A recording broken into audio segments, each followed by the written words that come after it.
Hello friends, welcome to back my channel. In last video हमने discuss किया था about the Mendel की history, what is the success, what is the reason for the success of Mendel, etcetera etcetera. अब हम law of inheritance या Mendel's law of inheritance पढ़ने से पहले हम आपको कुछ जेनेटिक टर्म्स के बारे में बताना चाहेंगे। ये जो टर्म्स हैं ये आपको पूरे आपके जेनेटिक्स पढ़ने में जगह जगह यूज होंगे, तो इसलिए आपको ये टर्म्स थोड़ा जानना जरूरी है। तो सबसे पहला जो टर्म आपको बार बार जेनेटिक्स में आएगा, that is gene. What is gene? Gene is the basic fundamental of inheritance, fundamental unit of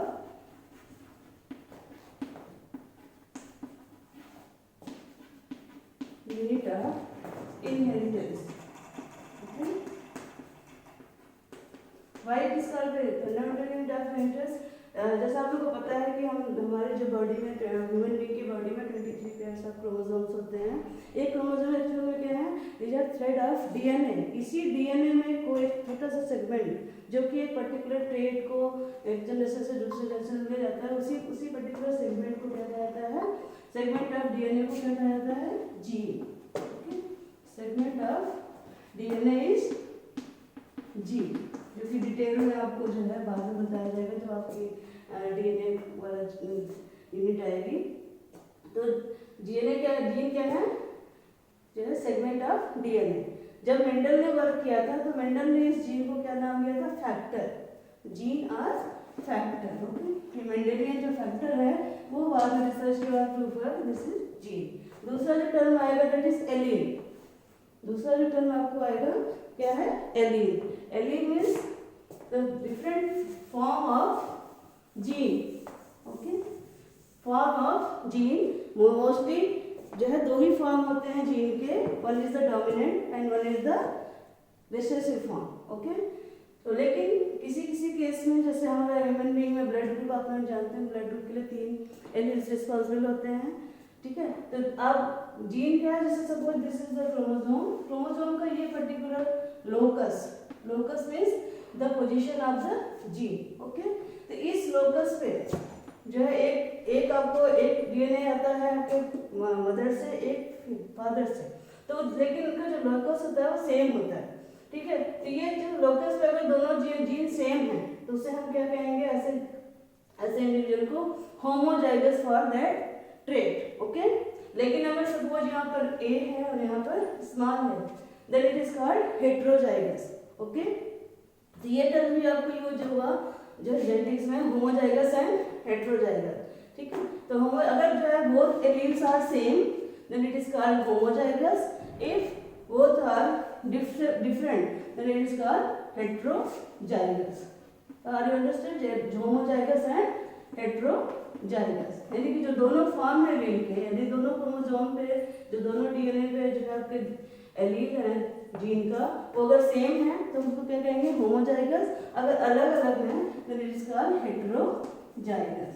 okay, next आपका टर्म जो आता है phenotype and genotype. Okay, phenotype और जीनोटाइप मींस ये आपका जो है, जैसा आप ये देख रहे हैं, this is the form of allele, ये हमारा जीनोटाइप है जो आपको दिख रहा है, और इसकी वजह से जो कैरेक्टर अपीयर होगा in the organism that is phenotype. Okay, यानी genetic makeup is genotype and आपका जो है उसका जो अपीयरेंस है, suppose this gene is responsible for the flower colour. Okay, तो अगर ये है आपका, तो क्या अगर ये आपका जो डोमिनेंट, एक यहाँ पर एक डोमिनेंट है, रिसेसिव एलील है, लेकिन इसका फिजिकल अपीयरेंस क्या होता है कि अगर आपके कलर है तो क्या होगा? Red colour. यानी फिजिकल अपीयरेंस क्या है?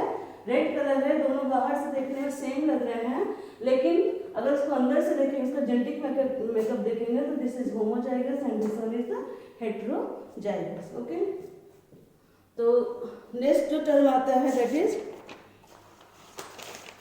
जो जेनेटिक्स में आएगा, दैट इज क्रॉस। ओके, एक जो टर्म बार बार यूज होगा दैट इज क्रॉस। ओके, तो cross means breeding between two organism. Cross means breeding between two organism. Okay, तो उसको हम क्या कहेंगे? जो है क्रॉस। ओके, जैसे हम एक टॉल प्लांट का को क्रॉस कर रहे हैं, ब्रीडिंग करवा रहे हैं with the short plant. Okay, तो दिस हम अब जेनेटिक्स में कौन सा टर्म यूज करते हैं, दैट इज क्रॉस। एक और टर्म आता है फिलियल, एक और टर्म आता है that is filial. Filial means next generation, filial means next generation, okay. तो इसको हम कैसे रिप्रेजेंट करते हैं, F1, पहली जनरेशन है F1, दूसरी है F2, सो ऑन। जितनी जनरेशन तक अपने क्लास को देखते हैं, क्लास करके अपने ऑफस्प्रिंग को, अपने प्रोजेनी को जो है लुक आउट करते हैं, दैट इज कॉल्ड फिलियल या F1 F2 this on, okay. ये हो गया आपका। जैसे हमने इसको टाल और स्टार्ट को हमने क्रॉस कराया, तो हमें जो पहली जनरेशन मिलेंगे क्रॉस करने के बाद क्या मिलेंगे, ऑल टॉल प्लांट, ओके। इसको हम क्या कहेंगे, F1 जनरेशन, ओके, या first filial generation, clear.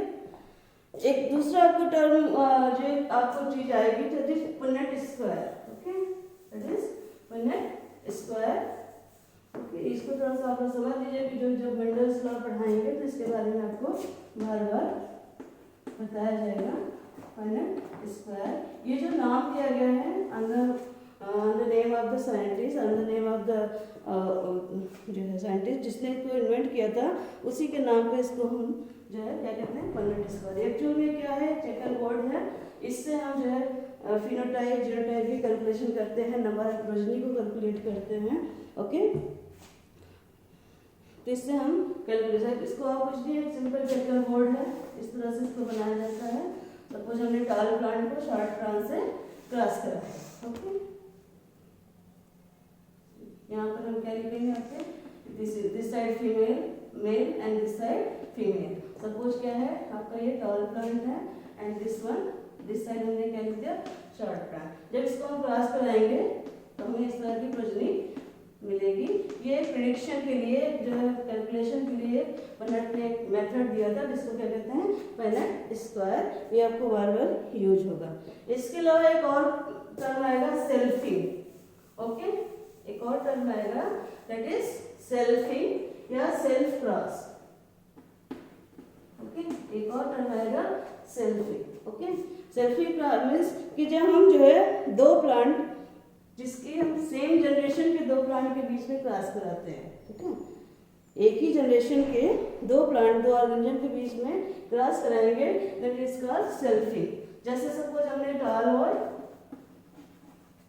Short plant को क्रॉस किया, ठीक है, हमें पहली जनरेशन में क्या मिला, ऑल टॉल प्लांट्स मिले। अब इन्हीं टॉल और टॉल को जब हम F1 generation, this is F1 generation.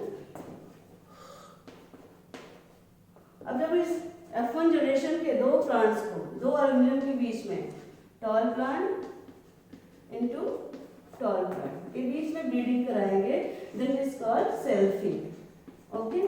It is called selfing when the breeding between cross between same generation organism, then it is called selfing, okay. Next term आएगा आपका that is pure line, ठीक है। एक और term आएगा pure line, ठीक है।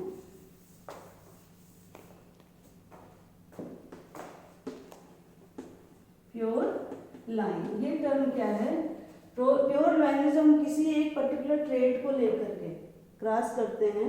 Suppose हमने टाल प्लांट और टाल प्लांट के बीच में क्रॉस किया, ओके। तो हमें क्या मिलेगा, F1 में क्या मिलेंगे, ऑल टाल प्लांट्स, क्योंकि यहाँ और कोई ट्रेट है नहीं। अगर ये प्योर है, ऑल टाल प्लांट्स मिलेंगे, ओके। इसी तरह से हम up to, this is F1 generation, और अप टू हम 5 जनरेशन F5 तक इस क्लास को रिपीट करेंगे, इसी क्लास को रिपीट करेंगे। F1 जनरेशन को सेल्फ क्लास किया, फिर F2 को सेल्फ क्लास किया, then F3, then F4 and then 5। तो हमें जो ये 5 जनरेशन में मिलेगा, that is our pure line, okay, clear. अब हम जो है इसको अपने एक्सपेरिमेंट पे यूज करते हैं। तो प्योर लाइन हमें कैसे मिलेगा, जब हम किसी पर्टिकुलर ट्रेड को सेल्फ क्रॉस करते हुए अप टू 5 जनरेशन तक ले जाते हैं, then we get pure line. तो these are some particular terms which we use in the genetics. इसके अलावा एक टर्म आता है आपका monohybrid class, dihybrid class, trihybrid class. Monohybrid class क्या है? जब हम किसी एक ट्रेड को लुकआउट करते हैं, एक ट्रेड को देखते हैं तो इसका मोनोहाइब्रिड। जब हम 2 ट्रेड को देखते हैं तो डाइहाइब्रिड, और 3 को देखते हैं तो ट्राई। There are number of traits characteristic in the organism, but when we work on only one trait, one characteristic, then it is called monohybrid class. And dihybrid case, when we look out 2 characteristic, likewise trihybrid means 3 characteristic, so on. Okay, इस तरह से ये term भी आपको बार बार आएंगे, monohybrid, dihybrid, ट्राइहाइब्रिड, etcetera etcetera. तो इसके अलावा और भी कई टर्म्स हैं जो जैसे जैसे आएगा आपके जो है एक्सप्लेन किया है। Thank you very much. Please हमारे चैनल को सब्सक्राइब करिए ताकि आपको नई नई वीडियो टाइम टू टाइम मिलती रहे। Thank you.